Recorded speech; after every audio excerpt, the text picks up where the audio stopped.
আমরা আজকে জানব শ্রী গোবিন্দ ঘোষের শ্রী শ্রী গোপীনাথ বিগ্রহ সম্পর্কে। নদিয়া জেলায় অগ্রদ্বীপ নামক স্থানে এই গোপীনাথ বিগ্রহটি অবস্থান করছে। শ্রী গোবিন্দ ঘোষ ঠাকুরের কোনো পুত্র আদি ছিলেন না।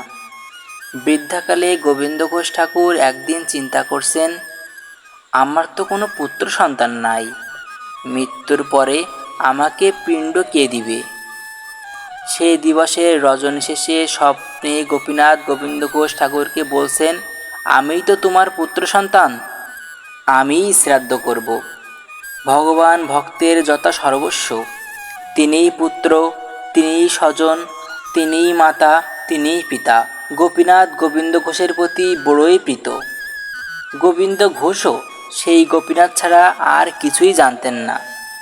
অতঃপর শ্রী গোবিন্দ ঘোষ ঠাকুর কিছুদিন পরে অপ্রকট হলেন। শ্রী গোপীনাথজিও পূজারীকে স্বপ্নে বললেন, আমি গোবিন্দ ঘোষের পুত্র, আমি তার শ্রাদ্ধ করব। পরদিন গোপীনাথ পিতৃশোক চিহ্ন কণ্ঠে ধারণ করলেন এবং শ্রাদ্ধ করলেন। ভগবানের মহিমা অচিন্ত। আজও শ্রী গোবিন্দ ঘোষ ঠাকুরের অপ্রকট তিথিতে গোপীনাথ শোকচিহ্ন ধারণ করেন এবং শ্রাদ্ধ করে থাকেন। জয় ভক্তবৎসল শ্রী গোপীনাথ জিও কি জয়।